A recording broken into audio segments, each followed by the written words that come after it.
Chair.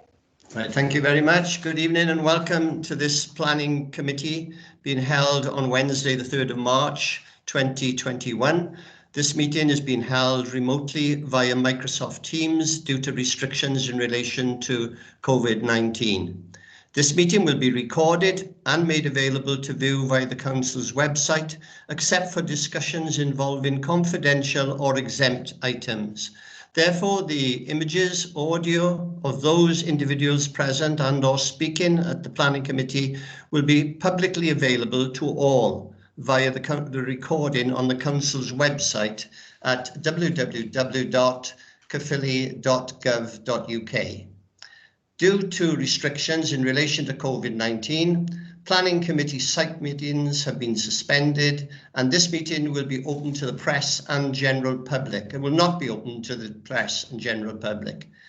However, interested parties may make a request to attend remotely and speak in regard of any item on this agenda. Votes for this meeting will be taken by roll call. When a vote is required, members will be asked to state their vote when their name is called. I'll now carry out a roll call for attendance. Please can you announce yourself as present when I call out your name? Councillor Adams? Present, Chair. Thank you. Councillor Aldworth? Present. Councillor Andrews? Present, Chair. Councillor Angel? Present, Chair.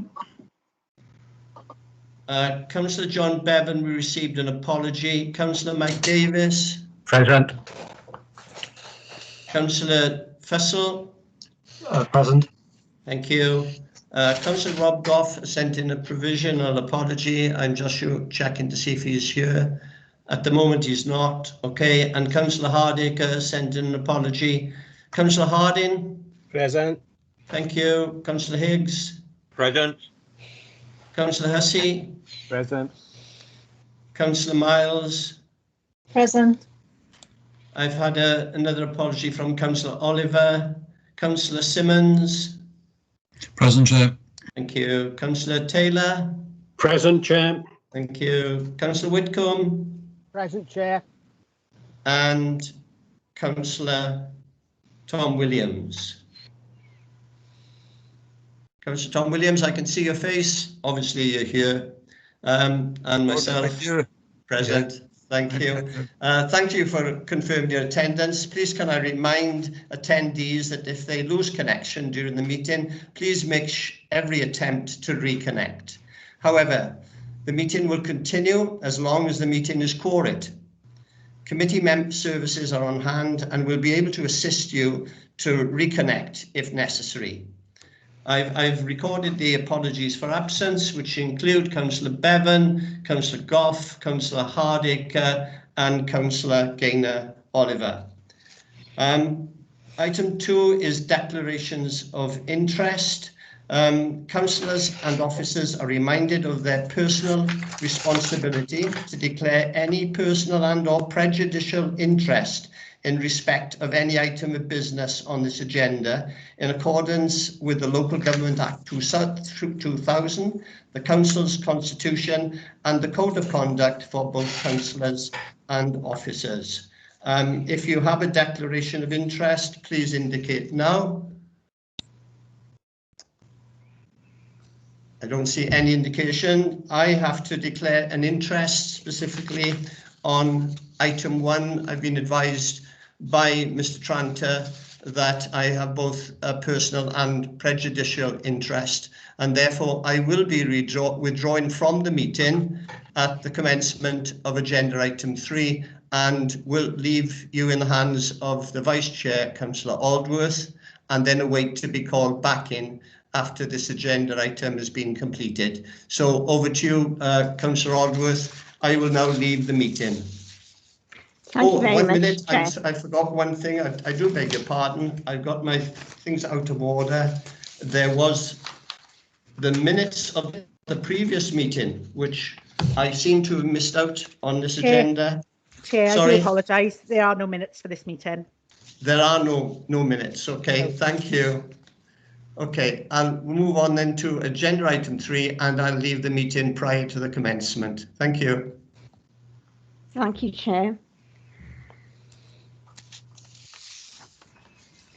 Thank you, members. We are looking to address agenda item number 3, which is code number 19/1024/RM, land at Cwmgelli, Blackwood.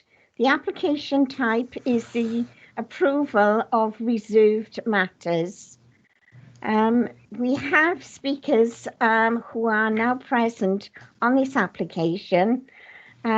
But first of all, I believe we have the presentation, which tonight with this application is our officer, Mr. Chris Boardman. Over to you, Chris. Thank you, Chair. Good evening, members. Before I start with my presentation, members should note that further to the completion of the officer report before you today, Future Wales, the National Plan 2040, was published on the 24th of February 2021, and this, together with the Caerphilly County Borough Council Local Development Plan, now forms the statutory development plan for the County Borough. In addition to this, Planning Policy Wales has been amended to take account of Future Wales, and Planning Policy Wales Edition 11 was also published on the 24th of February 2021. Full account has been taken of both Future Wales and Planning Policy Wales Edition 11 in the application before you, and I can confirm that the recommendations in respect to the proposals are in conformity with both Future Wales and Planning Policy Wales Edition 11. So that brings me on to my presentation.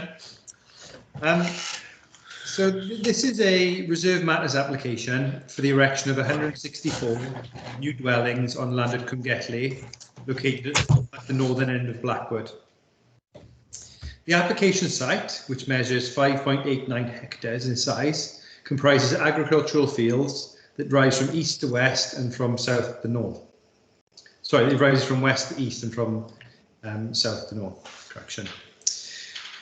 The site is bounded on its eastern edge by the A4048, which is the main road up to Tredegar, and to the southwest by the properties known as Cwmgelli Villas. There are also existing residential properties located to the northeast of the application site, as you can see on the site location plan in front of you, with the black outline showing the extent of the application site. To the south of the application site is Cwmgelli Farmhouse and Barn, which are both listed, and to the northwest is the Maes Manor Hotel, which is also listed, and it's just off the screen, just at the top of the page there. Outline members may well recall that outline planning permission for the site was granted at appeal in 2016, and this application seeks approval of the appearance, layout, landscaping and scale of the development as the access was established at outline stage. If I flick onto the proposed layout, just so we got something to look at realistic. The development proposed comprises a mixture of 1, 2, 3 and 4 bedroom dwellings, with 25% of the proposed development being provided as affordable housing. So of the 164 proposed houses, 41 are proposed to be affordable units, and they will be transferred to a registered social landlord, who is Pobl in this case. As members can see on the site layout plan, I'll try and use my cursor. The submitted plans show large areas of open space in the centre of the site, just to the north of the listed Cwmgelli Farm complex. And there's also a large area of open space running from the area of open space from south to north, running through the centre of the site. And the aim of that is to create visual interconnectivity between the listed farmhouse buildings and the Maes Manor Hotel to the north. There's also a relatively large area of open space in the northeast corner of the site, and this has got a footpath link running through it, which would allow future residents access to the public footpaths which run along the boundary of the site and access to the wider countryside. It should also be noted that in the area of open space to the north of the listed farm complex, this is where it's proposed to create a locally equipped area of play, which would serve future residents. So in terms of consultees, we've received no objections to the development from statutory consultees. Concerns were raised by the Conservation Officer regarding the position of a substation to the northeast of the listed farm complex in this area. However, as outlined in the report, it's considered the subject of the use of appropriate materials and landscaping, that the impact would not be unacceptable in the context of the site. It should also be noted in the officer's report, in terms of the comments of the Coal Authority, the report states that the information submitted is satisfactory to discharge conditions 4 and 5, which were attached to the outline planning permission. However, as the proposal doesn't, the application doesn't propose to discharge conditions 4 and 5 of the outline planning permission, they're not being discharged as part of this application. In terms of neighbours, we consulted a total of 50 neighbouring properties over 2 consultation periods, and those consultation periods were undertaken in January 2020 and August 2020, further to amended plans being received. In response, a total of 25 objection letters were received, as well as a petition signed by 241 objectors. Objections were also received from the Assembly member and 2 of the local ward members, and those objections are summarised in the officer's report. Further to the officer's report being completed, we've received 2 further queries today. The first query asks if the site area specified in the officer's report included the listed barns and listed farm and barn structures. It doesn't include that area. As you can see, it's outside the listed farm complex is outside the application site. And we also received a query asking if the reserve matters were submitted in accordance with the timescales set out in the outline planning permission. And I can confirm that the reserve matters was submitted in accordance with the appropriate time frame. So it is a valid plan application. So if I move on to the analysis of the proposed development, on the basis that the outline planning permission for residential development at the site was allowed at appeal, the principle of the development of the site for residential purposes has already been established. Conditions attached to the outline planning permission require the developer to submit details of layout, design, scale and landscaping, and for those to be agreed by the local planning authority. And those details for the reserve matters are before members today as part of this reserve matters application. In alignment with the officer's report before members, I will go through the main plan considerations for this application as they are set out in the officer's report. So firstly, in terms of density and the number of dwellings proposed, it's been a common objection to the application that the number of dwellings proposed is higher than indicated at outline application stage. So when the outline application was submitted, that application was accompanied by an indicative plan and documents that indicated that approximately 115 to 120 houses were proposed. However, in coming to his decision, the Chief Inspector did not condition the maximum number of dwellings that would be allowed on the site.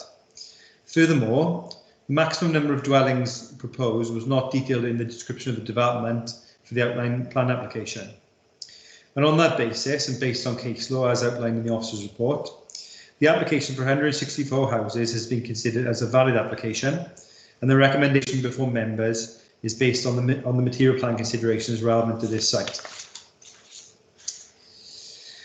It should also be noted that Planning Policy Wales encourages the efficient use of land. Based on the 164 dwellings proposed and the site area, the development for members would equate to a density of 28 dwellings per hectare, whereas the 115 houses indicated at outline stage would have resulted in a density of less than 20 houses per hectare. And therefore, the 164 dwellings proposed as part of this application represents a more efficient use of land, and such a density is considered acceptable for an edge of settlement site such as this. So on the basis that the principle of residential development has been accepted or established by the outline permission at appeal, the main planning considerations are outlined in the officer's report, and I'll go through these in turn. It's considered that the layout of the proposed site has been well designed to incorporate strong placemaking principles. As can be seen from the submitted site layout, an appropriate layout has been proposed to incorporate large areas of open space in the centre and running throughout the site.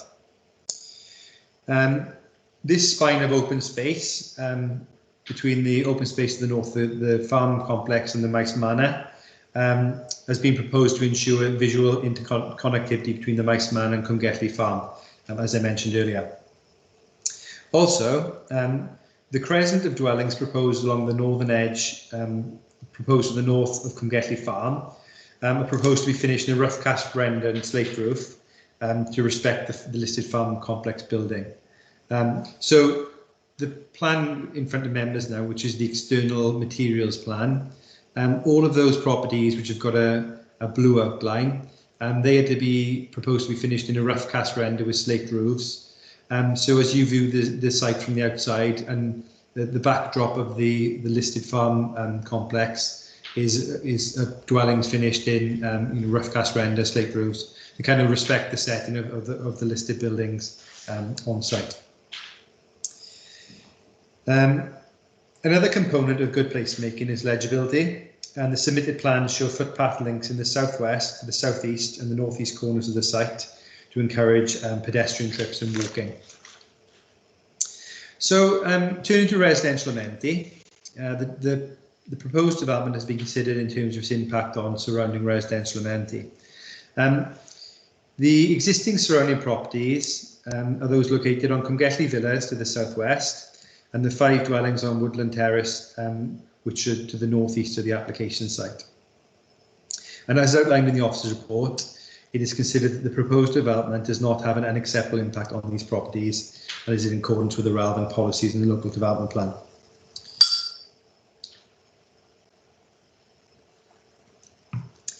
Turning to highway safety, the application was accompanied by a transport statement. And this transport statement considered the impact of 164 houses compared to the transport statement submitted with the outline application that considered 120 houses. The updated transport statement confirms that there will be a minimal increase in traffic in the surrounding roads and that these roads have ample spare capacity to accommodate the extra traffic. And based on this information, as well as the level of parking proposed, the Highways Department raised no objection to the proposal subject to conditions. In terms of public open space, as mentioned earlier, the proposed development will be well served by centrally located, usable public open space. And a locally equipped area of play is also proposed in the central area of the public open space, as can be seen on this plan here. This is a more detailed landscaping plan. As you can see, there's lots of tree planting and open space proposed in our central area. This plan shows the spine of open space running through from south to north through the site to create that interconnectivity between the listed buildings. And finally, this is the entrance to the site of the A4048. And again, you can see there's lots of tree planting kind of proposed throughout the site. Based on the amount of open space proposed and its location, it's considered the proposal complies with the relevant policy in the local development plan.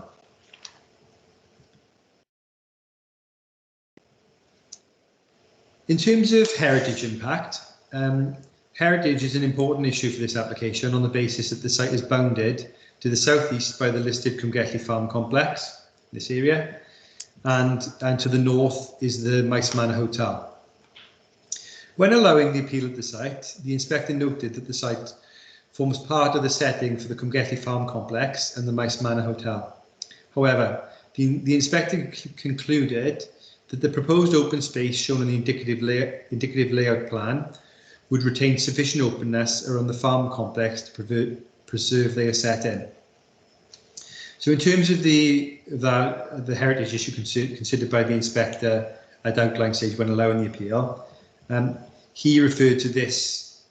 This was the plan submitted at outline stage, and as you can see, open space is proposed to the north of the listed barn, running south to north through the site, and these were the the key components that the inspector considered was acceptable in terms of the heritage impact. And as you can see, going back to the current layout, those open spaces are retained as part of this development to ensure that the inspector's kind of concerns are kind of allayed as part of the application. So in terms of the reserved matters application, whilst more houses are proposed, the layout retains the majority of the open space shown at outline stage, and on this basis, the Council's Conservation Officer and CADU raised no objection on a heritage basis. In terms of the other material plan considerations, as I've outlined in the officer's report, the development is considered to be acceptable with regard to affordable housing provision, ecology, trees and landscaping for the reasons outlined in the officer's report. And I won't go over those issues again as part of my presentation. In terms of drainage, it should be noted, although this has been raised as an issue by several objectors, a condition relating to drainage was attached to the outline planning permission granted by the Chief Inspector, and that condition remains in place as part of the outline permission, and that has not been considered as part of this application. Also, there is a mistake in my report in terms of the community infrastructure levy. Initially in the report, I referred to a figure, the sale figure for the site would be £463,000 approximately, and later on in the analysis section I referred to £550,000 being generated. However, it is the lower of these figures, i.e. the £463,000, which is the correct figure, so apologies for any confusion in that regard. In terms of the suggested conditions in front of members, if members are minded to approve the application this evening, I would seek to amend a couple of the conditions. Those would be condition 8, which is the travel plan requirement. The wording in front of members asks for those details to be provided prior to commencement of the development, but I would seek authority to amend that to prior to occupation of the dwellings, as it makes a very little difference in terms of the acceptability of that condition. Furthermore, condition 17, which relates to the retention of the hedgerow along Cwmgelli Villas, I'd ask for permission to amend that condition very slightly because a small amount of the hedgerow would need to be lost to facilitate a small turnhead which is proposed on Cwmgelli Villas. And finally, in light of the Future Wales coming into effect last week, I would seek authority to add an additional condition requiring the developer to provide infrastructure to allow gigabit capable broadband on the site. And that's now a national requirement in accordance with Future Wales. So to sum up, on the basis that the principle of residential development at the site has been confirmed by way of the Chief Inspector allowing the appeal, it is considered that the proposed layout, density, scale and appearance of the development is acceptable in planning terms. And on that basis, the application is recommended for approval, subject to the conditions contained in the officer's report, save for where I've suggested amendments to a couple of those conditions. Thanks for your time. Thank you very much, Mr. Boardman, for your presentation. As mentioned, we have speakers with regard to this application. Each speaker has 5 minutes to address the committee. I would be grateful if I could have help with the timing of this, Mr. Tranter, if you don't mind, just to make sure we are on track with the 5 minutes. And our first objector to the proposal is Mr. David Chivers. David, could you please put your camera on now and release your microphone?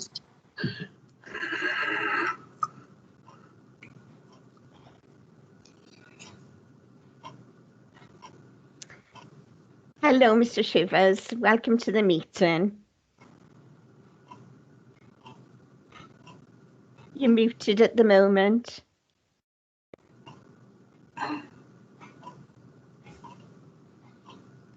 Okay. Thank you. Thank you. Are you ready to proceed with your objections, Mr. Chivers? Yes. Yeah. In 2016, we graciously accepted Mr. Thickett's approval of 115 units. We understand and accept the change is inevitable and can be a great thing. Taylor Wimpey, however, recognised certain flaws in the later appeal report, and they have taken every opportunity available to increase the capacity of the site to 164 units, an increase of 43%. Mr. Thickett failed to dot the I's and cross the T's, leaving grey areas that Taylor Wimpey have capitalised on. He stated that the Greenfield site's original development layout could preserve the setting. The new layout does not. A major issue is the drainage from the proposed site. Every time there is rainfall, I have to clear my culvert of debris. If I don't, the houses flood. The road has collapsed, but planning, coincidentally, have not recorded this. Taylor Wimpey have proposed filling in the natural culvert, making a man-made one 4 metres from the original and passing this water through the existing culvert. I've approached planning regarding this matter and was told that riparian law states that it's my problem. They're not going to check the condition of this existing culvert that allows Taylor Wimpey to pass this excessive water through a structure that's hundreds of years old. They state categorically, without engineering or technical evidence, there will be no increase in flow or capacity of water. I dispute this.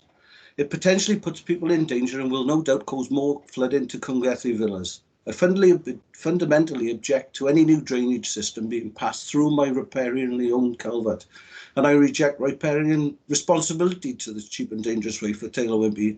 I'm planning to disperse water from this site.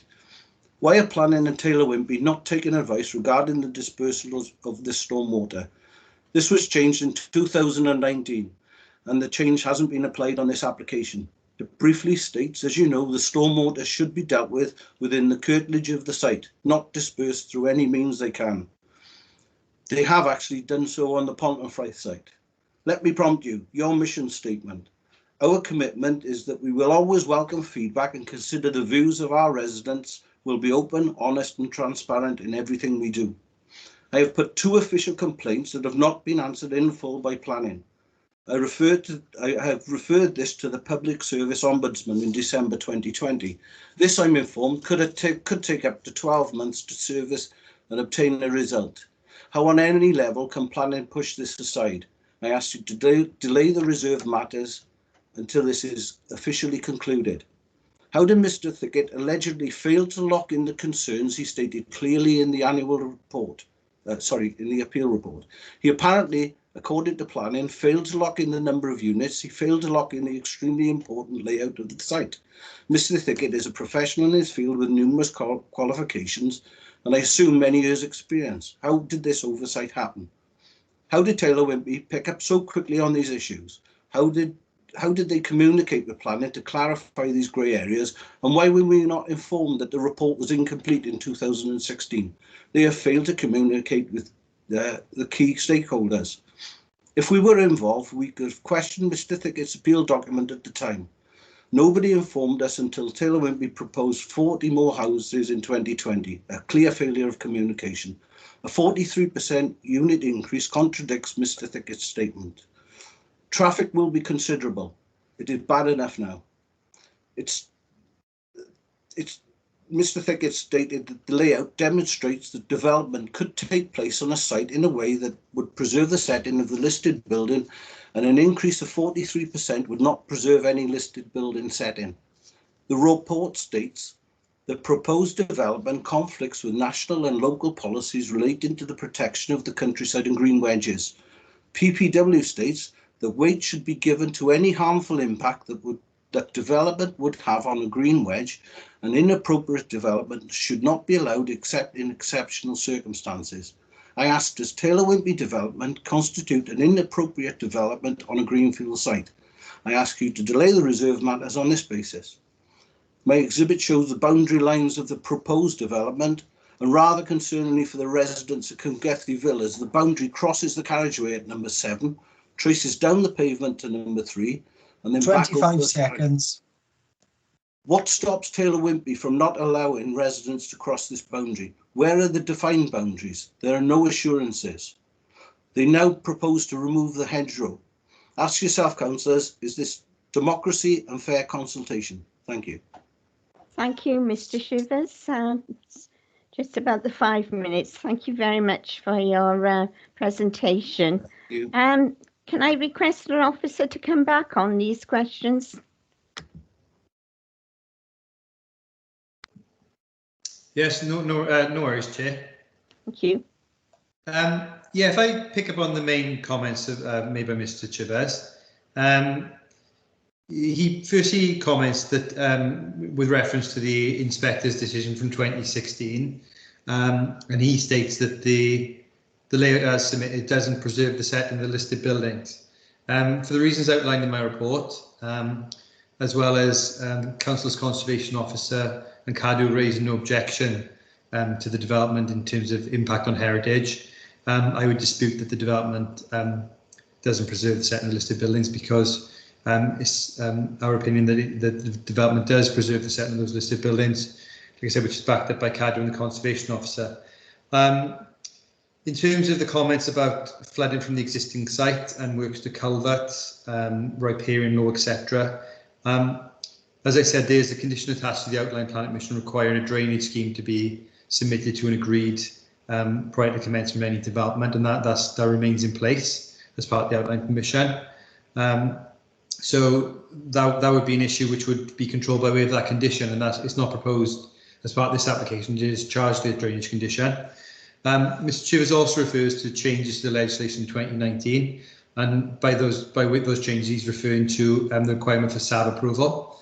On the basis this was a reserve matters application submitted before January 2020, which was the cut-off point for SAB approval. The developer doesn't require SAB approval for this application based on when they submit the application, and therefore drainage is covered by that drainage condition attached by the inspector when allowing the appeal. There was a comment about traffic from the development being considerable. We've received an updated transport statement, and the findings of that transport statement are that there is ample capacity on the existing highway network to accommodate the traffic generated by this development. In fact, I think there's comment in there saying that the surrounding highway network is only at 38% capacity, so that indicates the kind of capacity that remains available. There's also reference to development being in the green wedge and on greenfield site, and that being unacceptable. However, that brings me back to the comment that the principle of the development has been established by way of the appeal being allowed, and therefore we're not considering the principle of this development. It is outside the settlement boundary, it is in the green wedge, and it's on a greenfield site, but the inspector has allowed residential development on this site, and therefore that issue is not up for debate.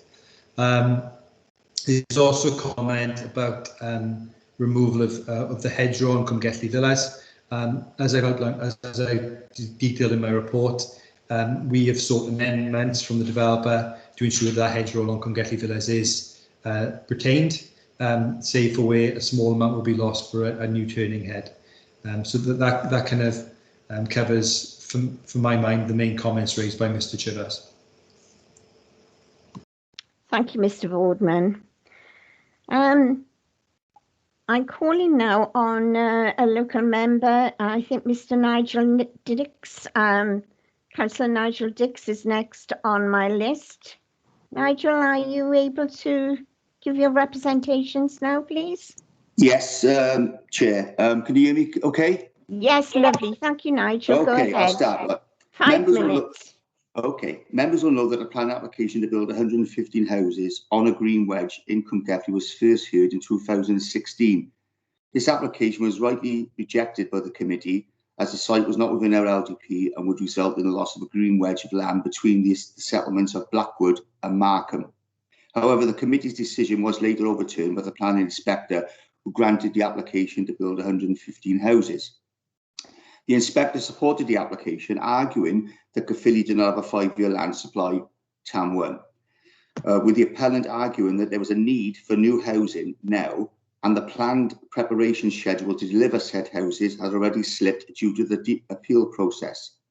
Members will note that was 5 years ago, and to date not a single house has been built, despite the appellant's claims of a need for new houses and developers' alleged eagerness to build. Members will know that the current application is significantly different to the previous application that was rejected by the committee, but approved by the inspector back in 2016. The current application increased the number of units by 49, up from the original 115 houses, making a total of 164 units. This will increase the density of the site and the amount of hard surfaces, resulting in greater stormwater runoff into existing culverts that are maintained by residents who frequently have to unblock the culverts on their land to prevent flooding. I would like to bring to members' attention that the application does not adhere to SAB, which the officer just referred to and gave an answer why it doesn't refer to the Welsh Government's National Standard for Sustainable Drainage, which came to law in 2019. Members will be aware that it's 2021 with a significantly different application. I'm puzzled why that is the case when this is an application that's come before the committee tonight, and the law was changed in 2019, yet doesn't seem to apply. I know that you can apply the law retrospectively, but you can apply it from the date it was actually enacted as law, which was 2019. However,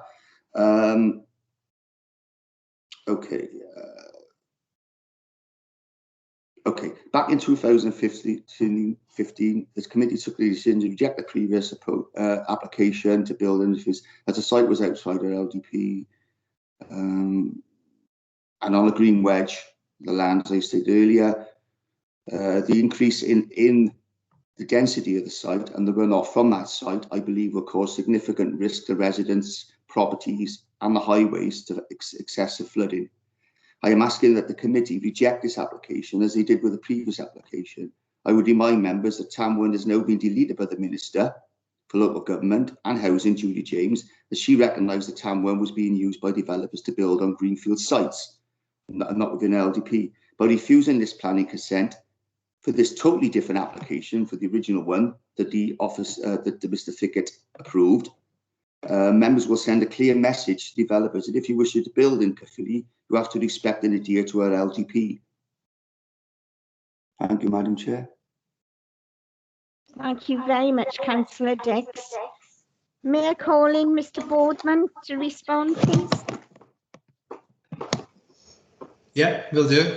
Thanks, Chair. Thanks, Councillor Dix. Again, I'll just kind of pick up on the main points made by Councillor Dix. There was reference to the loss of the green wedge, but as I commented at the end of my rebuttal to Mr.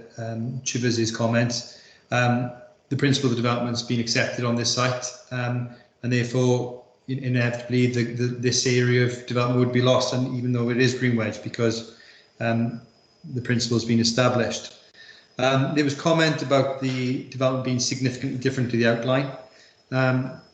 If you will let me, I'll just quickly share my presentation again, because I think it's important the members have got an appreciation of the differences really.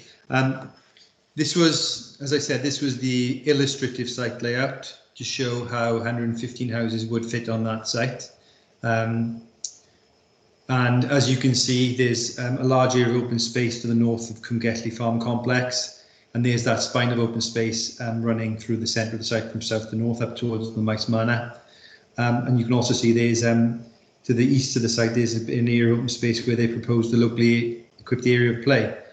The application before us, they've maintained the open space to the north of Cwmgelli Farm Complex. They've maintained that visual interconnectivity between the open space, between the farm complex up to the Maes Manor. They've created a larger area of open space in the north corner. To the rear of Woodland Terrace, the properties in the southeast, the leap has gone from that area. It's been moved to the main area of open space, and they've created some extra houses in there. But I would argue that the development as proposed, with the exception of the numbers proposed, in terms of the layout, I would argue that it is not significantly different to the outline application. In terms of, sorry, I'll stop sharing. In terms of the comments about increased density and subsequent hard surface and rainwater runoff, as I said, it is a condition that the drainage strategy should be agreed prior to the commencement of any works, and our land drainage section would ensure this development would not exacerbate off-site flooding as a result of the development, and therefore satisfied from a land drainage and potential flooding perspective. Councillor Dix mentioned the SAB requirement coming in 2019, and that it should relate to this application. We can't retrospectively apply to this application, as this application was made valid before that legislation came into effect. So to do so would be entirely unreasonable and probably illegal. Councillor Dix referred to TAN 1 being deleted. However, again, this goes back to the principle of development, and we are not considering the principle of residential development on this site. We are considering the layout, density, appearance, etc. And therefore, the deletion of TAN 1 is academic in relation to the current application. So that covers, I think, everything that Councillor Dix mentioned. Thank you. Thank you, Mr. Boardman. I will now call the other elected member, Councillor Kevin Etheridge, to give his representations to the committee. Kevin, can you join us now?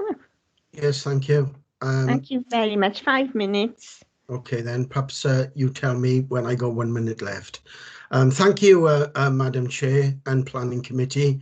I'm not going to consider the principle of the development, because that has already been established under the outline. I'm going to concentrate tonight on the process and procedural aspects of this reserved application in regard a lack of an environment impact assessment. And I'm going to mention the relevant legislation and request what legal counsel's advice they have received, and can this be defined to me later, please, through the planning process. I look at the request for screening. It states that a report was undertaken at the outline stage, but there has been a significant change with the number of houses and density increases under the reserved application. And I would request confirmation that all procedures and regulations in the Town and Country Planning Act in regards screening and the environmental impact assessment has been met. Was the appropriate notice, Madam Chair, given to all parties? I also make reference here to Schedule 2 of the Town and Country Planning Act, Section 1 to 13, and specifically refer the planning officers to 10 with regard infrastructure projects. Secondly, I fail to understand why the local planning authority has not insisted on an environmental impact assessment, because it says under the Town and Country Planning Act 4.1 to 4.4 they must define the reasons why it is felt unnecessary in legislation to have an environmental impact assessment, and I cannot see that in the officer's report. The purpose of the current LDP, it seems, were discarded by the inspector. Whilst I appreciate the LDP has been withdrawn, I believe this has not allowed safeguards and impacts on existing stakeholders on where they live, work and play. And thirdly, on looking at the LDP dated November 2010, reference pages 65, numbers 316, green wedges is mentioned in the adjoining, and in the adjoining Argood ward, which is basically joined up to the area. Could the officer please define what account and evaluation has been carried out here to safeguard our open and green spaces? On this basis, Madam Chair, the environmental impact assessment, the screening process, I would like to ask a member of the Planning Committee, would they please defer the application until these are met? I would therefore wish to ask Mr. Boardman, if this does go through tonight, could the Planning Committee, if approved, make a direct proposal at the meeting that the 500,000 investment be ring-fenced for proper investment towards infrastructure in Blackwood and surrounding wards, and not go into central funds, as this, I believe, would be in line with the transformation and place-making agenda, okay, already passed at council. Can we have this as a condition as part of a 106 agreement, please? And finally, Madam Chair, I believe it's essential that an environment impact assessment is undertaken. The reason is we've already received detailed barrister's advice on the plant at 9 Mile Point in Cwmfelin, and the possibility of major financial implications for the whole of the council and the residents. If we disregard an environmental impact assessment, I worry for the council and I worry for our council taxpayer. Thank you. Thank you very much, Councillor Etheridge. Can I bring in Mr. Boardman and perhaps Mr. Thomas on this matter, please? Yeah, thanks, Chair. I just try to follow all the kind of various parts that Councillor Etheridge has referred to in the Country Plan Act, etc., and the EIA regulations. It should be noted that this application was screened at outline stage, and it was not considered necessary to ask for an environmental impact assessment. In terms of Schedule 2 of the relevant regulations, that sets the threshold for screening housing development. It says above 150 houses you should screen to see if an EIA is required. It doesn't say above 150 houses you do require an environmental impact assessment. So we have screened this application, and it was deemed that an EIA was not required for a development of this scale. And on that basis, we haven't asked for an EIA.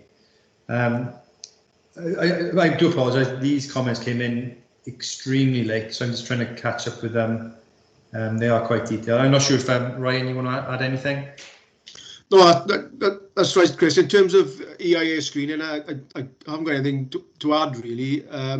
It was screened at the outline stage.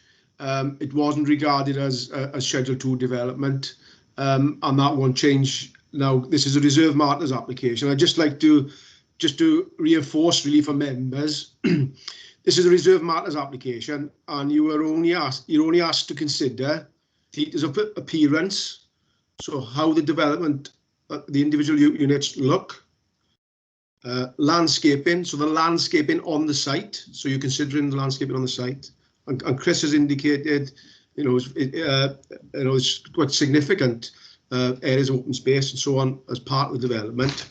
The layout of the development, so as Chris has indicated, the layout is very similar to that, or I consider the outline stage, and notwithstanding that, it is regarded acceptable in planning terms, and the scale, and also the scale has been addressed as part of the proposal. So it's only those 4 elements you should be considering. You're not considering issues of drainage at this stage. You're not considering issues of the principle of development. You're not considering issues in terms of the impact upon the openness of the green wedge. All those issues are addressed at the outline stage and considered by the inspector. So just concentrate on those 4 issues when you consider and debate this application. You'll respond to all my queries in writing, I assume. Sorry, Madam Chair. I would like my response to my queries in writing, especially that EIA is not considered. Thank you. Certainly. Thank you. And our next speaker is Mr. Mark Roberts. Mr. Roberts, are you able to join us with your video and your microphone on, please? Thank you, Chair. Can you hear me? Yes, Mr. Roberts, you are the agent, I believe. That's correct. Yeah. Thank you. It's 5 minutes as per the other representations. Thank you. Thank you, Chair. Good evening, members. On behalf of the applicant, Taylor Wimpey, I would like to draw your attention to a number of points which are covered in detail within the officer's report before you.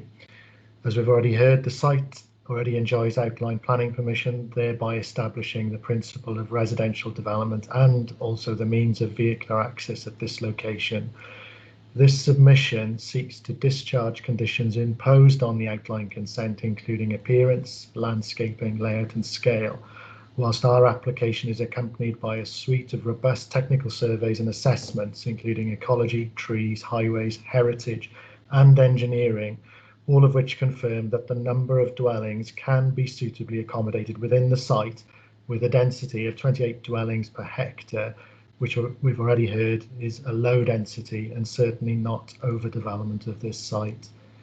No objections are raised by Dŵr Cymru Welsh Water, Natural Resources Wales, Glamorgan Gwent Archaeological Trust, Cadw, Coal Authority, Western Power Distribution, together with the Council's Heritage and Placemaking Officer, Head of Public Protection, Head of Public Services, Transportation and Engineering Manager, Development Plan Team, Housing Enabling Officer, 21st Century Schools, Council Ecologists, Tree and Landscape Officers, subject to a package of conditions and mitigation measures which are controlled by means of 21 conditions as recommended in the report before you.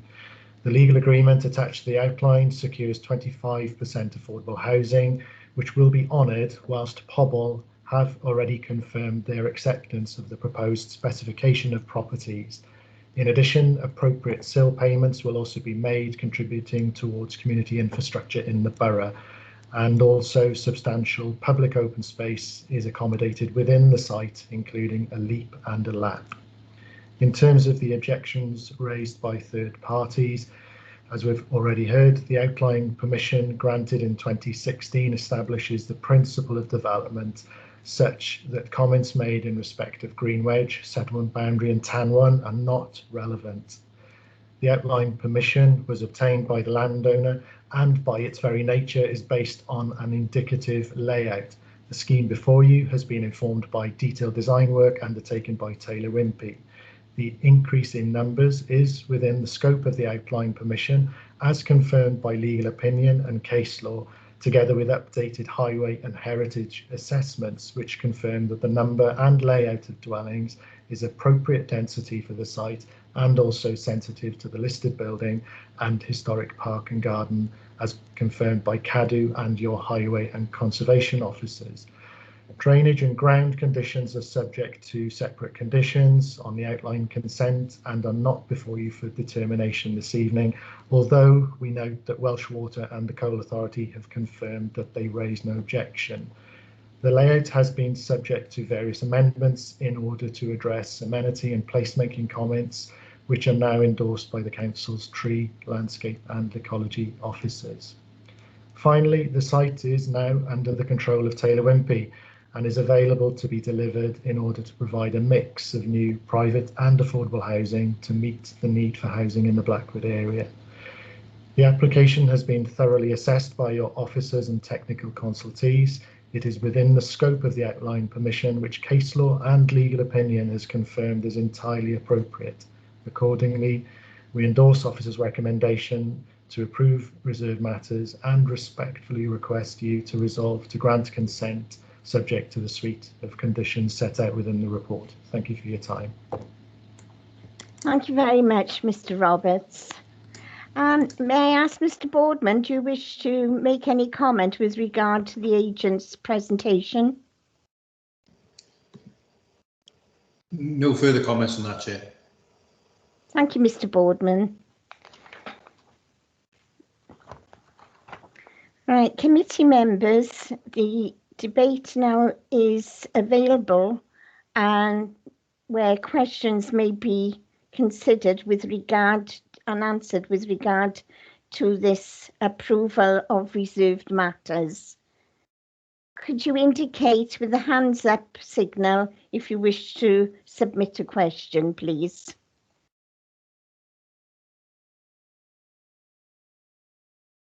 Thank you, members. May I call Councillor Mike Adams first, please? Thank you, Chair.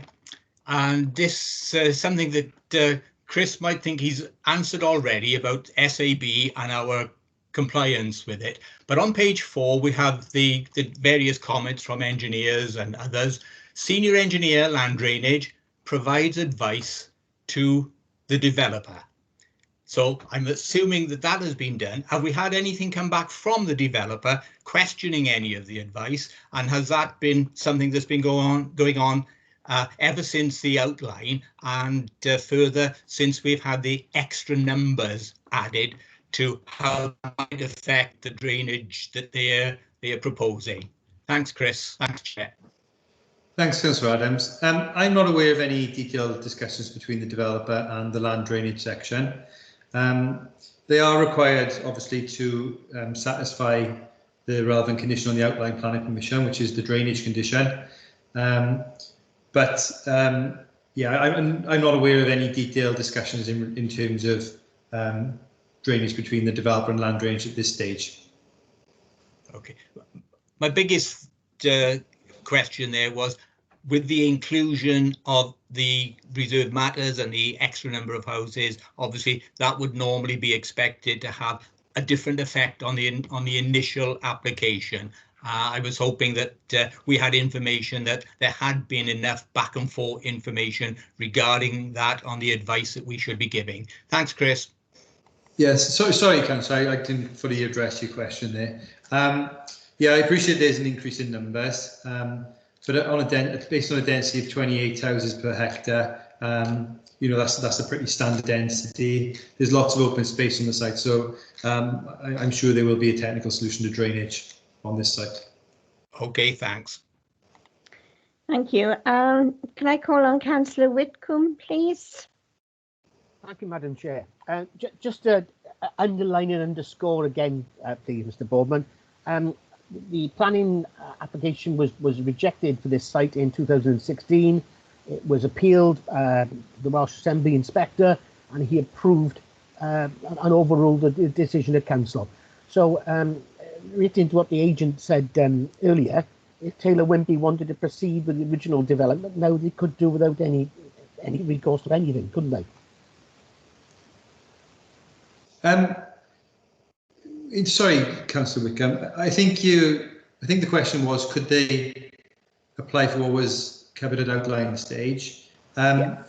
We are satisfied that this application does fall within the scope of the outline, in that it's within the extent of the application site and it's for residential development. So we are satisfied that the reserved matters is within the scope of the outline permission, hence why we've considered the application as submitted. Thank you, Mr. Boardman. Thank you. Councillor Tom Williams, did you indicate, because your hand went up and then it came down? And so do you wish to contribute, please?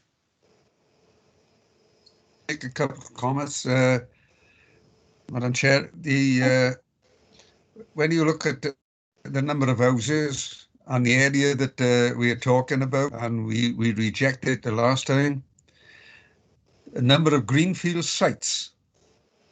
We're going to be armouring greenfield sites by allowing this to take place. And when we got other areas that aren't greenfield sites that could be used. So let's think of that as well, because what we are doing is not supporting the views of the people. Okay. Thank you, Tom.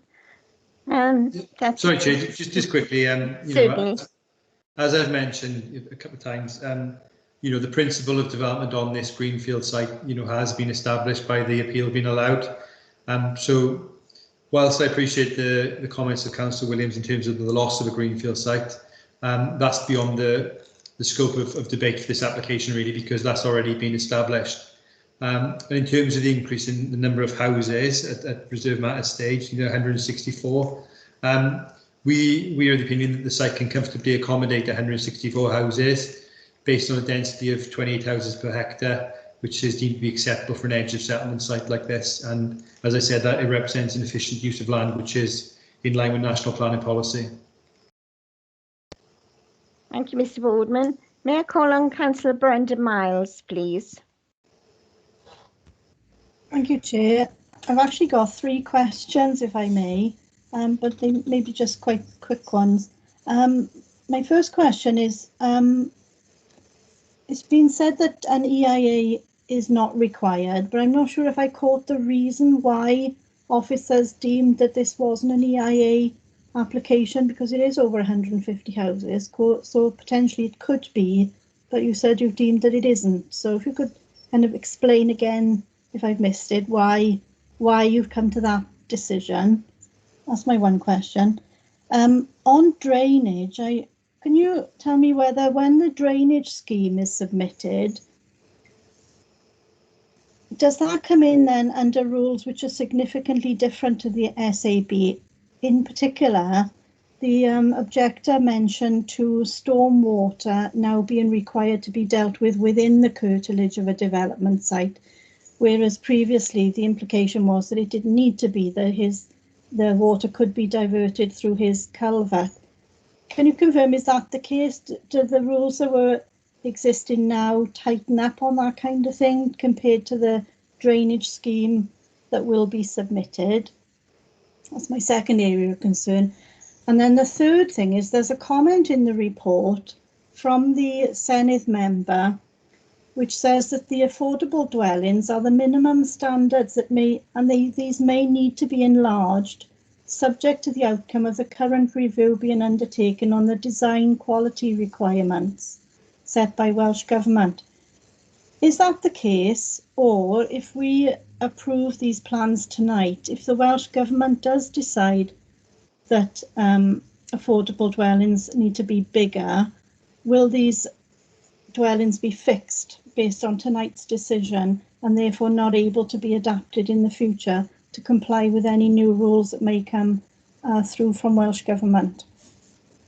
Thanks.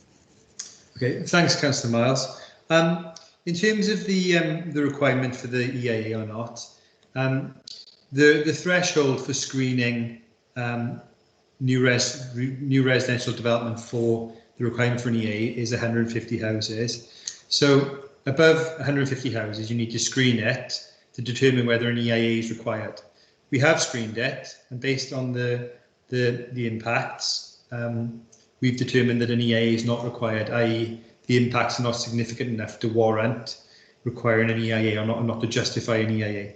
So we are satisfied that this is not EIA development, even though the threshold is passed for screening. Just because it needs to be screened doesn't mean that you need an EIA. In terms of the drainage scheme and the difference between pre-SAB and post-SAB, essentially that comes down to kind of the ethos of drainage. The ethos of SAB drainage is trying to keep as much drainage above ground as possible, kind of swales and kind of attenuation ponds, etc. Whereas pre-SAB, developers more reliant on kind of underground attenuation tanks, etc. But ultimately, the result is the same in that the drainage discharge from a site should be at a greenfield rate. Regardless of pre-SAB or post-SAB, water will still discharge from any site as water moves through the ground as a result of gravity, etc. But like I said, ultimately the result is the same, in that when they apply to discharge the drainage condition, if the solution is kind of underground attenuation tanks, etc., that'll collect the water on site and then it'll release the water at what's called a greenfield runoff rate. So the water will be held on the site and it'll be released at what's known as a greenfield runoff rate. So ultimately the status quo is maintained from existing and proposed, pre and post development. In terms of the comments from the Senedd member about the possibility that affordable housing kind of DQR standards may increase in the future, based on the submitted plans, our affordable housing officer is satisfied with the size of the dwellings based on current DQR standards, and on that basis we need to determine the application as submitted and based on the standards as they are today. And if those standards were to increase in the future, I don't know for certain, but I think it'd be unreasonable of us to require the developer to increase the size of the dwellings on the basis if they were approved today, they'd be approved based on current standards. So if they are increased in the future, I'd be surprised if the developer could be retrospectively required to increase those minimal space standards. Yeah, thank you for those answers. That clarifies things for me. Thank you. Thanks, Councillor. Thank you very much, members, for your questions, and to Mr. Boardman. Right, we have the recommendation in the report that this approval of reserved matters should be granted. Could I have somebody to move that motion, please?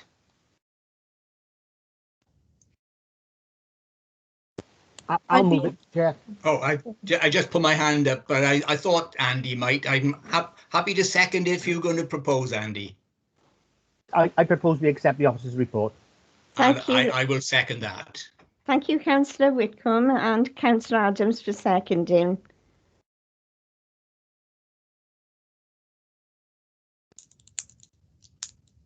There were conditions mentioned by Mr. Boardman when he gave his presentation. There were extra conditions, changes to conditions 8, 17, plus one extra condition with regard to the future Wales policy that's been introduced recently. Is that correct, Mr. Boardman? Yeah, that's spot on, Councillor Holdsworth. It tweaks to condition 8 to change the trigger, so it'd be prior to occupation completed, prior to commencement. In terms of the condition 17, it would be amending it slightly to take account of the turning head, which is proposed on Cwmgelli Villas. And finally, the additional condition, policy, I think 13 of Future Wales requires new developments to provide the infrastructure to allow gigabit broadband infrastructure. So it's basically a condition to require the developer to ensure that infrastructure is in place in the interests of kind of broadband and kind of, fibre connectivity or whatever it is. So, yeah. Thank you. Thank you, Mr. Boardman. We now have to go to the vote, members, and the vote will be verbally. Oh, sorry. Sorry. Could I just ask one more question? It's just based on what Chris was just saying about additional requirements now. May I come in? It's just to ask. Certainly, Brenda. Please do go on. I was just to ask, is there now a requirement as well for electrical charging points? No, interestingly, the Future Wales Act refers to the requirement for 10% electric charging points for non-residential development.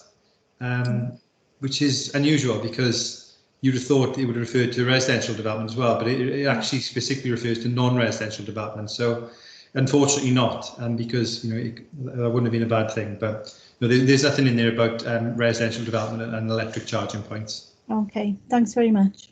Thank you, Chair. Thank you, Councillor Miles. Right, so as I was saying, I have to ask you individually whether you're for, against, or abstaining with this particular item, members. So I've got a list here. I'm going to call you out individually. First on the list is Councillor Mike Adams. For, Chair.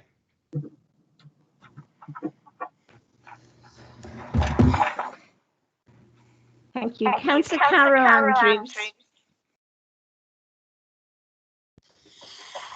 Against, Chair.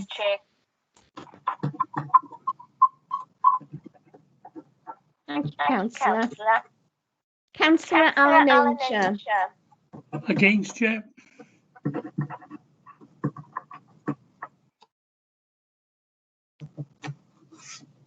Sorry, Councillor Matt Davis. Against.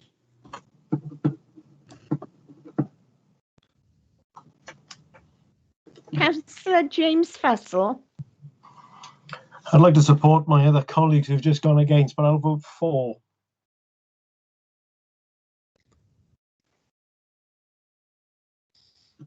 Councillor Lindsay Harding. For.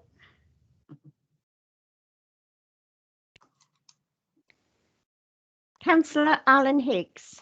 Reluctantly for. Councillor Adrian Hussey, sorry. For, Chair. Councillor Brenda Miles. For.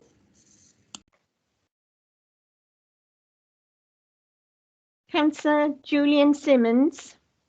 For, Chair. Councillor John Taylor.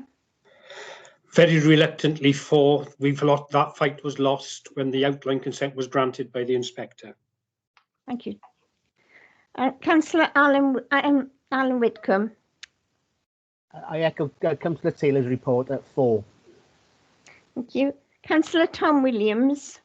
Against. Councillor Liz Aldworth, 4.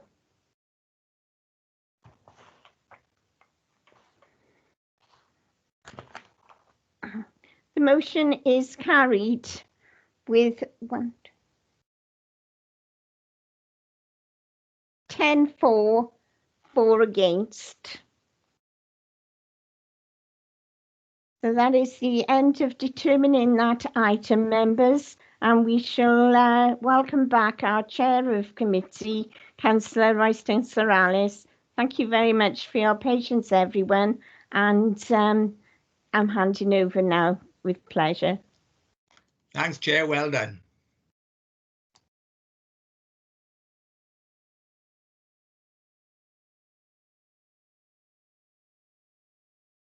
Mike Roy, microphone. Beg your pardon. Yeah. Thank you very much, Councillor Aldworth. Thanks for taking that off me tonight. And we now move on to agenda item 4, which is the first of 2 local authority applications. This one is code number 20/1043. It's at the former garage site at Llanfabon Drive, South Lane, Tree Thomas. It's on pages 33 to 46 of the report, and the case officer is Anthony Pine. Are you ready to present this one, Anthony? I am. Thank you very much, Chair. Hopefully the presentation should be coming up before members. But before I start, I just have a short statement to make in relation to the recent policy changes in Wales. Members should note that further to the completion of the officer report before you, Future Wales, the National Plan 2040, was published on the 24th of February 2021. And this, together with the Caerphilly County Borough Local Development Plan, now forms the statutory development plan for the county borough. In addition to this, Planning Policy Wales, PPW, has been amended to take account of Future Wales, and PPW edition 11 was also published on the 24th of February 2021. Full account has been taken of both Future Wales and PPW edition 11 in the applications before you, and I can confirm that the recommendation in respect to the proposals are in conformity with both Future Wales and PPW edition 11. In respect of this application 21043/LA, the application seeks planning permission for a residential development comprising of 12 one-bed apartments and with associated works including access, landscaping, refuse and cycle stores, and sprinkler enclosure. I will go through with members showing plans and photographs to explain the site and the works proposed to be carried out. The application site is a broadly rectangular land parcel, which is mainly hard surfaced and is located behind existing residential properties. Hopefully the site location plan has come up. Just to point out the general area, the application site is obviously outlined in the thick black line. To the north, broadly to the north of the site are properties whose rears face onto the site. These are properties on Llanfabon Drive. To the west of the site is Brynnar Well, running down there. And to the south of the site, couple of properties from Bryn Arwell, and then Bryn Close.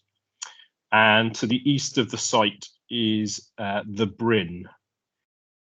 And in the northeast corner is an access from the site to the rear of Llanfabon Drive shops.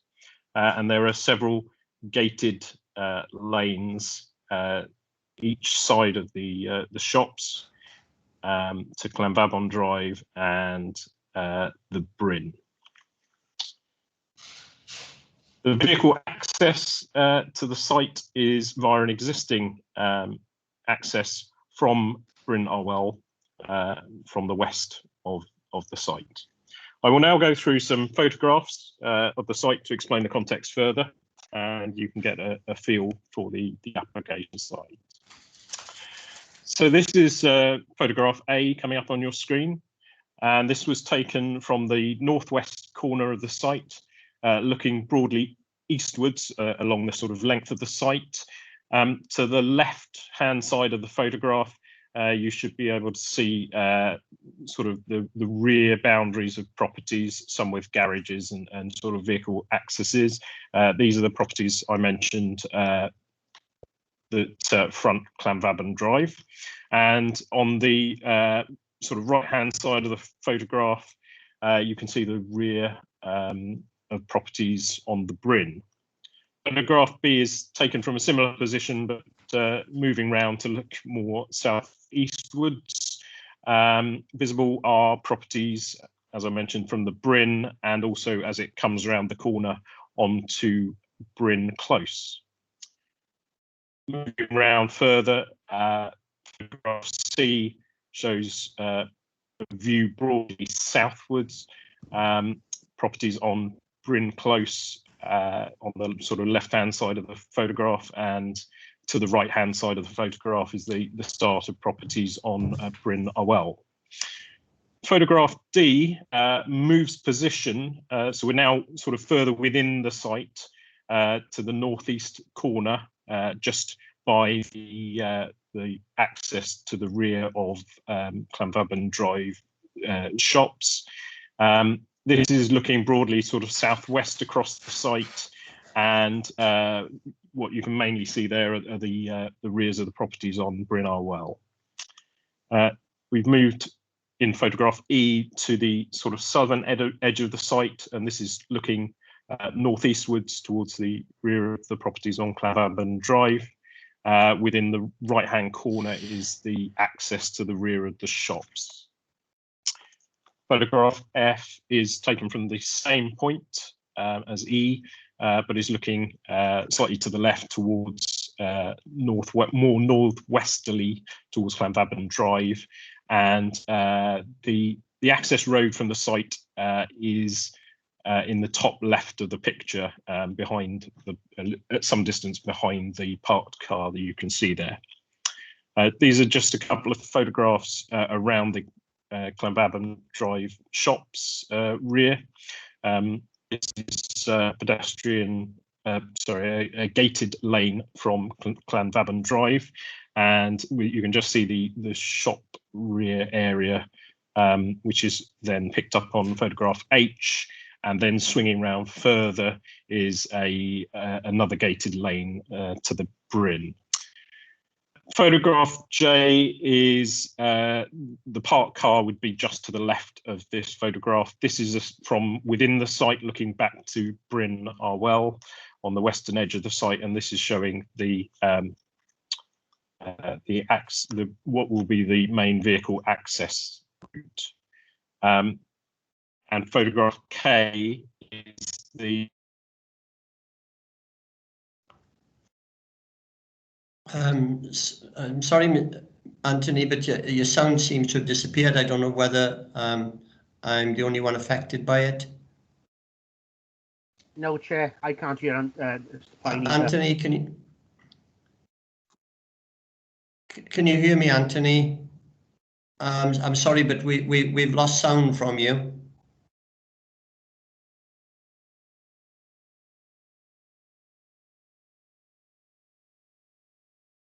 I interject, Chair, looking at participants, Anthony Pine's mic is on. Anthony, hello. Anthony, we lost sound from you from the time you put that photograph up. So is it possible for you to repeat that part of the presentation? I think everybody else could have lost sound. Yeah. Okay, Chair. From the start of the previous photograph. Okay, just bear with me 1 second. Let me just see. From photograph K, was it, From Chair? the last photograph that you showed, yeah, looking into the site, that's the one. Okay, right. So this is, yes. So if you heard me correctly before I cut out, that's the view into the site. Let me just move on to the site layout plan.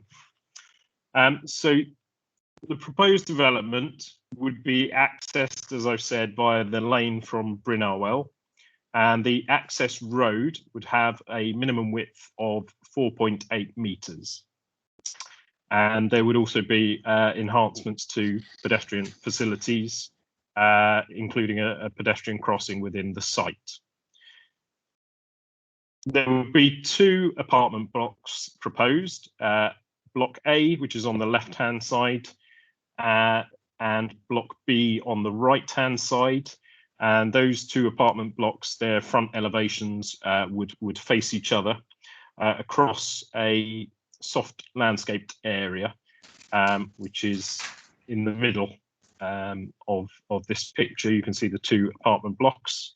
That landscaped area would also function for the purposes of sustainable drainage to capture water during heavy periods of heavy rainfall and act as attenuation. Parking is proposed with a small parking court in front of that landscaped area to the north, and also some parking bays to the north of Block B. The parking provision would equate to 1 space for each apartment. There are also communal garden areas proposed to the rear of each block.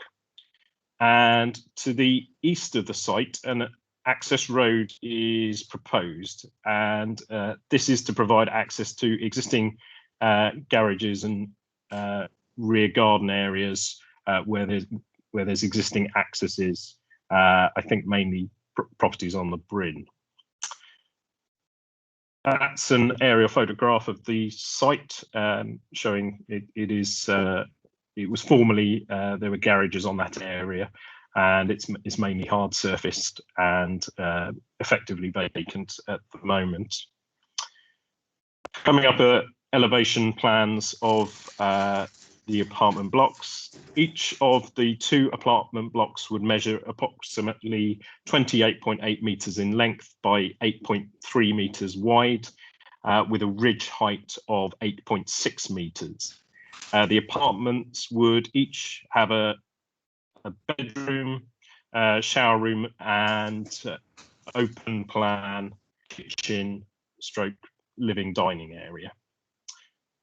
Block B is essentially a mirror image of Block A in terms of the fenestration.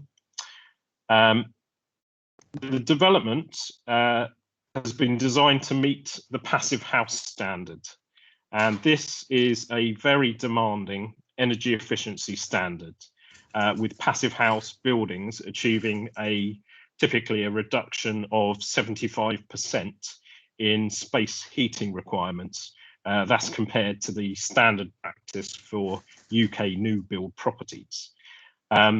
Buildings constructed to the passive house standard include very high levels of insulation, extremely high performance windows with insulated frames. They have an airtight building fabric to retain heat with a thermal bridge-free construction. They utilise a mechanical heat ventilation system to have highly efficient heat recovery. In terms of the apartment blocks and their finishes, they're proposed to be finished in an architectural cladding panel with a grey standing seam roof. It is proposed that the final finishes will be agreed by condition. I will bring up now some visualizations. It is envisaged that there would be some, the blocks at 28 meters are quite significant in their massing. So it's envisaged that there'll be some introduction of color, particularly around the doorways in 3 sections on each block. The materials palette gives range for an options of a range of colors, which will be decided through the condition. You can see here there's ideas for utilizing kind of vertical panels, or in the second option to have differentiation in terms of some horizontal paneling there. The application was advertised via site notice and neighbour notification letters. 3 objections were received in relation to the application. The Community Council also raised concerns over design and access to the development. The matters raised in the public objections received are detailed in the committee report. However, the main material planning concerns expressed can be summarised as concern in relation to the layout, which included access to existing driveways and garages, and access for large vehicles. What I can say to members is that layout amendments have occurred, particularly with the introduction of the lane to the east, which has provided access to properties who've had sort of informal accesses onto the land.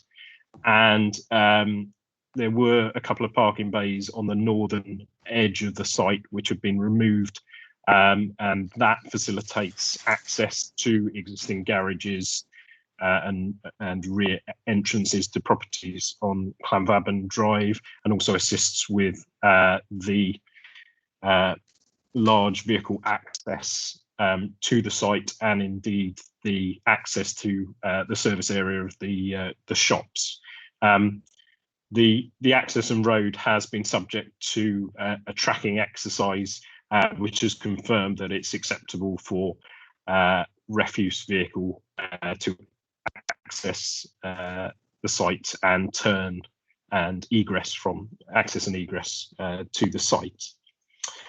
So it's considered that these layout amendments have resolved the matters raised in terms of existing access to driveways and garages, and there is satisfactory access for large vehicles to the site. Further comments relate to overlooking and loss of privacy. As I mentioned before, the blocks, the apartment blocks face each other. Their rear elevations face the existing rear elevations of properties surrounding the site. In terms of that, the privacy distances achieved in terms of direct overlooking from the proposed new development meets the local planning authority's guidance.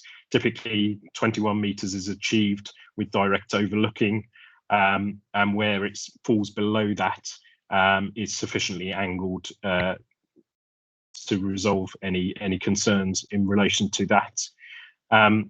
So the proposed layout has been assessed. In terms of the southern end elevations of the blocks, these are the end elevations are unfenestrated, and the buildings have a hipped roof design, so the eaves are lower than the ridge height, rather than having a gable-ended impact. So that's considered to mitigate the impact of the massing on properties, existing properties who overlook the site. and so it's considered that the impact in terms of overlooking and privacy is acceptable, and there'll be no unacceptable overlooking resulting from the development. In terms of other objections, there's been objections raised in relation to it being detrimental to existing residents and their security, and a general view that housing should not be built around these existing properties. If I bring up the aerial photograph, sorry, and the site photographs, it really at the moment is a vacant, and you could describe it as a redundant land parcel.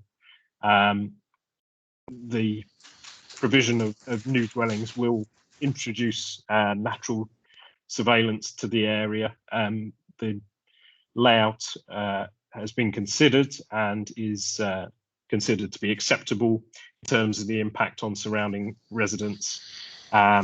And the principle of the reuse of vacant land within settlement limits is supported by national and local planning policies and guidance.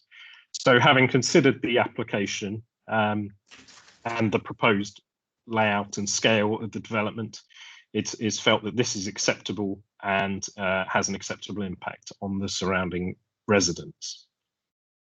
In light of the recent changes to national planning policy, and as was mentioned in the previous application, I would also like to verbally report to members that in light of Future Wales 2040, if members are minded to approve the application, we would seek approval to add an additional condition in a similar fashion that was requested to the last application, to impose a condition to make provision for gigabit capable broadband infrastructure for the new dwellings.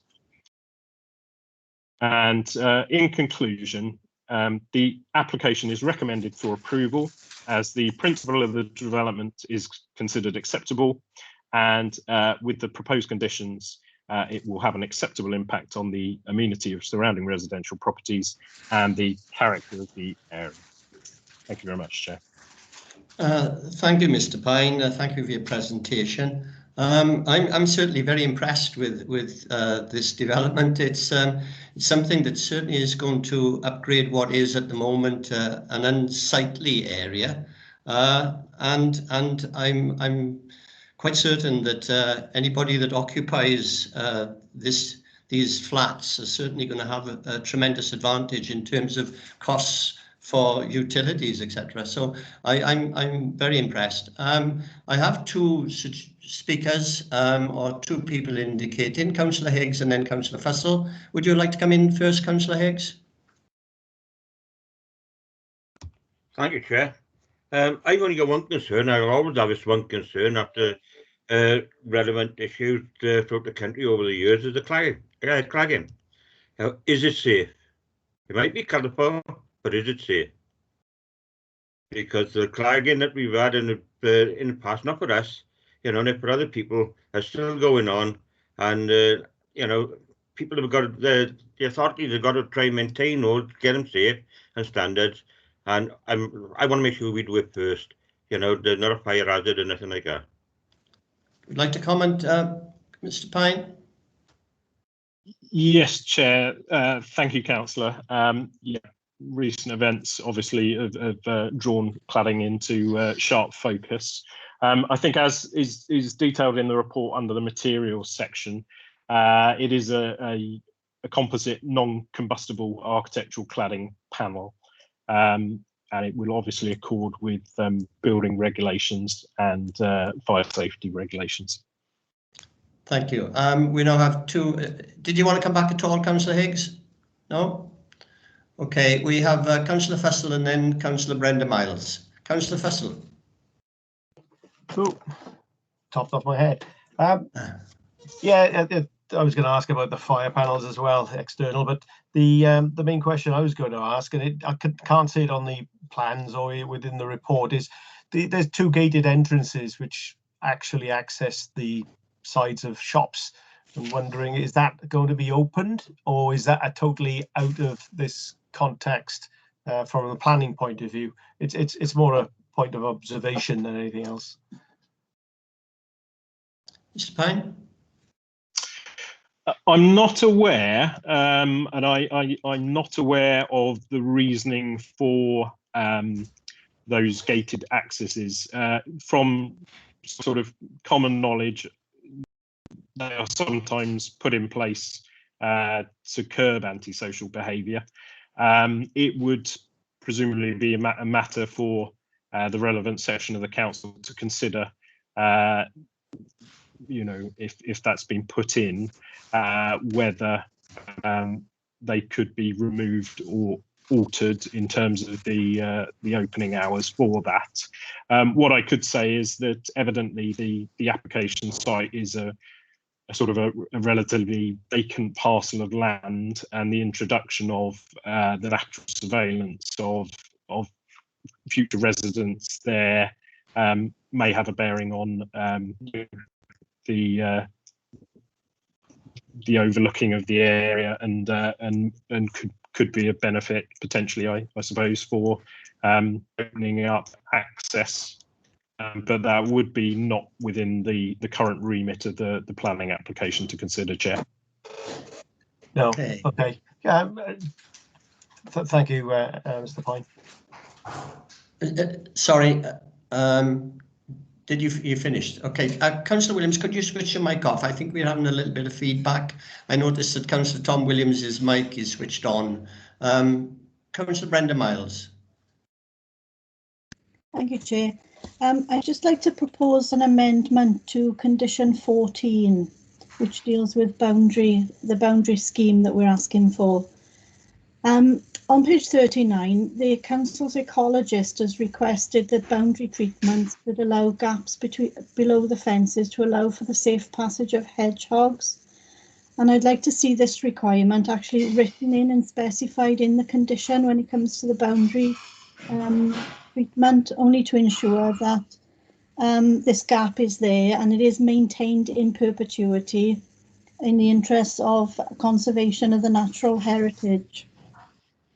So when we come to the next plan application, there's quite a standard wording when it comes to hedgehogs, and I'd just like to see that reflected in this application as well, in similar manner. Is there any complication with that, Mr. Pine? Would you like to come in, Mr. Pine? Is there any issue with the additional condition that Councillor Miles is suggesting?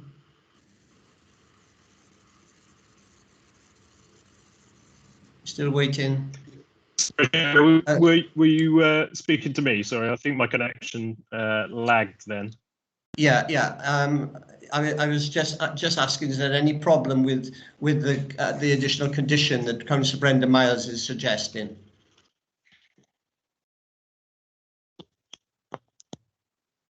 Sorry, Chair, shall I come in there? Yeah, if you would, respond, Ryan, please. Yeah, certainly. There's no issue with imposing a condition of that nature. Okay. We're happy to proceed on that basis. Okay, thank you, Mr. Thomas. Councillor Whitcomb, sorry, did you want to come back in, Brenda? No? No, I was just saying. Councillor Whitcomb, Councillor Whitcomb, you've got your hand up. Yeah, thank you, Chair. I only wanted to support Councillor Brenda Miles. The thing is, the hedgehog ramp for these cattle grids was invented in my hometown of Risca. I'm in full support. Okay, thank you. Councillor Whitcomb, your hand is still up. Have you finished? Okay, there doesn't seem to be anybody else that wish to come in. We have the recommendation that this application is granted. That's what the officers are recommending. Will some member move that? I'm happy to do it if nobody else will. Yes, move it. Councillor Higgs. Seconded. I got numerous voices. Can I have a name? That's all. Councillor Andrews. Councillor Andrews. Okay, thank you, Councillor Andrews. Okay, it's been moved and seconded, so we'll take it to the vote. I'll go down through the list again. Those in favour of the recommendation, Councillor Adams. 4, thank you. Councillor Aldworth. 4. Thank you. Councillor Andrews has moved the recommendation, obviously 4. Councillor Angel. 4. Councillor Davies. 4. Thank you. Councillor Fussell. 4. Councillor Harding. Councillor Harding. 4. Thank you. Councillor Higgs. 4. Councillor Hussey. 4. Councillor Miles. 4. Councillor Simmons. 4, Chair. Councillor Taylor. 4. Councillor Whitcomb. 4. And Councillor Williams. 4. That's unanimous. That's been approved. Thank you, members. We can now move on to agenda item 5, which is code number 20/1053A, which is the other local authority application, and it's land at the former 49 Club and Institute at the Crescent, Trekennydd, Caerphilly. This is on page 49 to page 60, and the case officer is Carwyn Powell. Would you like to commence with your presentation, Carwyn? Thank you, Chair. I'll start off with the same preamble as my colleagues.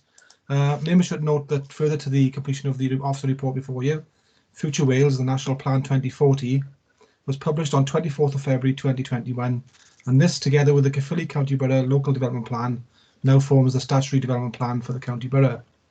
In addition to this, Planning Policy Wales has been amended to take account of Future Wales, and PPW Edition 11 was also published on 24th of February. Full account has been taken of both Future Wales and PPW Edition 11 in the applications before you, and I can confirm that the recommendation in respect of the proposal is in conformity with both Future Wales and PPW Edition 11.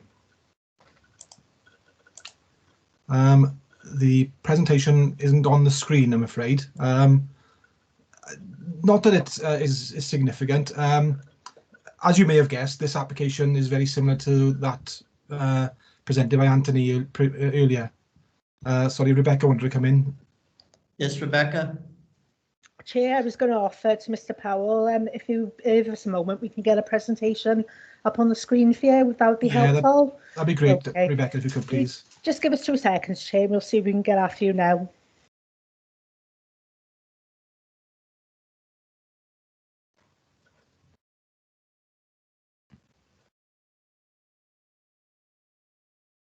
So, sorry, whilst you're waiting for that, I'll go through the preamble. Okay. This is an application for 6 apartment units on a site at the former 49 Club on the Crescent in Trekennydd. It's very similar to Anthony's proposal in that it's passive house development by the council's housing department. And I won't go through the details of the passive house because Anthony has very well explained that previously. But I will go through the salient points in terms of this development, which is different to Anthony's in terms of context and layout of the site. So we'll just wait for the presentation now.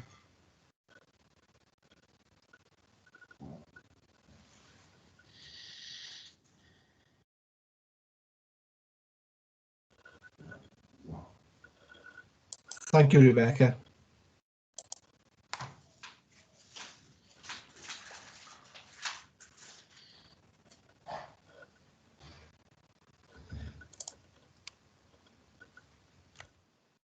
So, as I say, this is a site at the Crescent in Trekennydd. So this is the application site layout in front of you here. What we have is a block of 6 apartments sited on the same building line as the adjacent property at 51 the Crescent. This was a former working men's club site. So it's a relatively flat site, but the road in front of it in the Crescent is a sloping site such that the property at 55, the Crescent, to the east of the site, is actually at an elevated position. And because of, as shown by these orange lines on the plan here, sewers passing through the site, the dwellings to the east are also sited at 45 degrees to the application site. If I can move on to the next slide. I don't seem to have control, I'm afraid, but right, okay. So the layout of the internally of the flat is exactly the same as those proposed for the Tritoma site, with open plan living rooms and dining rooms, bedrooms and bathrooms, and then you have stairs up from the ground floor up to the first floor flat, as you can see here.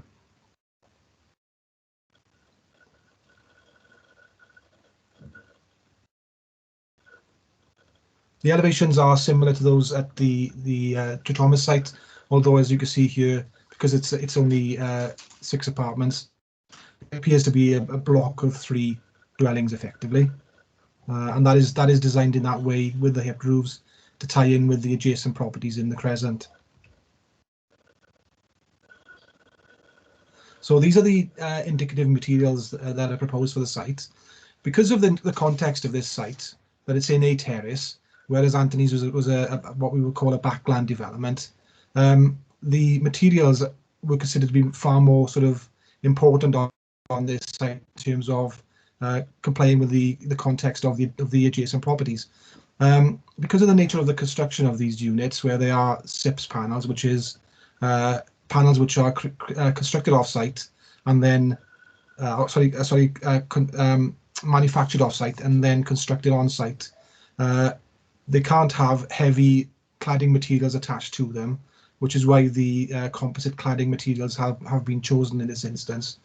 But to try and conform with the context of the area, this application seeks to control the materials as a condition attached to the consent, such that we have the white material, which I'm showing with the cursor here, on the majority of the wall, so this element here, and then this element here would be this dark grey colour, which would tie in with the colour of the standing seam roof materials that are to be used on all of the dwellings. So these are the photographs of the site to give you some context. As I stated earlier, the site itself is relatively flat, but the road in front of it is sloping such that the property to the west is level with the application site, but that to the east is at an elevated position.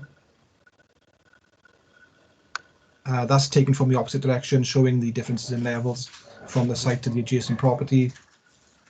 And that's a slightly closer photograph of that site. The application was advertised by means of a site notice and neighbour letters. No objections were received. The most important points in terms of the determination of this application are the impacts of the design and the layout on the character of the area. As discussed previously, we feel that the design is acceptable in this context, particularly with the controls we've imposed in terms of materials. There are no impacts on the amenity or privacy of neighbouring properties, and the principle of development of residential development in this area is considered to be acceptable. So subject to an additional condition, much the same as previously, requiring the gigabit capable broadband infrastructure to be provided on the site, it's recommended that the application is approved subject to conditions. Thank you, Mr. Pine. Oh, sorry, Mr. Powell, I beg your pardon. I've got one indication from Councillor James Fussell. Councillor Fussell? Yeah, thank you, Chair.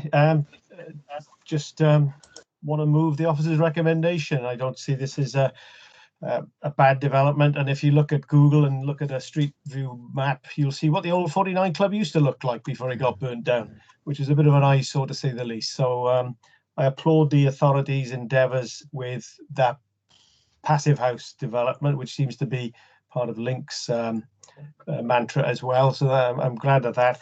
And I know it was picked up earlier about hedgehog activity. I'm glad to see we're now featuring those as standard conditions, which I presume you can do because it's within the council's remit, being council land. But yeah, just want to move the recommendations. Yeah. Would somebody like to with the second addition- that before we continue with any questions? Yeah. Second that, Chair. It's with been an agreement. seconded. Yeah. I Yeah, think if there was one thing I would pull you up on, Councillor James, is the use of bad. It's not a bad. I think it's a very good development. So take that on board if you don't mind. No, right, I just want to put that comment in order in terms of there was an added condition, wasn't there, in terms of Gigabytes. the gigabytes. Yeah, just wanted to ensure that was easily moved. Thank you, Chair. I've got Councillor Adams. You've got your hand up to speak. Yes, I was Mr. going Powell, to. Just could I, before you start, I've got Mr. Powell wants to come in. He's got his hand up first. Yeah, just one point in response to Councillor Fussell there with regard to the hedgehog provision on the site, and indeed all biodiversity enhancement provision. Since the release of Future Wales last week, policy 13 in that document requires all authorities to have regard for biodiversity enhancement. So there's a net gain on each site. So irrespective of whether we own the site or not, moving forward, you will see more conditions of this type on all types of development. Yeah. Even Thank better. you, Mr. Powell. Okay, Councillor Adams. Thank you, Chair. I'm very happy to put my hand up to second James with that, but I wanted to ask him a question first about has he got any knowledge of the history of the 49 Club? Where does the name come from? I'm not sure whether he's got that sort of information on history. Mr. John Powell, Taylor would you like to give him an answer that's acceptable? Yeah, I think there was an age limit on drinking years ago. Okay. It had to start at 49. Okay, thanks. It's been moved and seconded. Another very impressive development. I'm pleased to see, and nobody has indicated for any further. Or Councillor Higgs. Yeah, it's just a query on that one, Mike. I used to go playing skittles on a Bargain Social Club. I used to beat them as well. Back in the 70s. Okay, well, thank you, members, on that. So we'll put this to the vote. It's been moved and seconded. So we'll go through the list. Councillor Adams? 4. Okay. Councillor Alderworth? 4. Councillor Andrews? 4. Councillor Angel? 4. Councillor Bevan has apologised. Councillor Davis? 4. Thank you. Councillor Fussell, obviously 4. He's moved it. 4, yes. Councillor Harding? 4. Councillor Higgs? 4. Councillor Hussey? 4. Councillor Miles? 4. Councillor Simmons? Skittles and all, Chair, 4. Thank you. Lovely, thank you. Councillor Taylor? 4. Councillor Whitcomb? 4. Councillor Williams? 4. And myself, I'm very impressed with the consistency of the voting tonight. Thank you very much indeed, members. That concludes the meeting. The agenda, the permission is granted. Thank you. Have a good evening. Good night. Thank you all.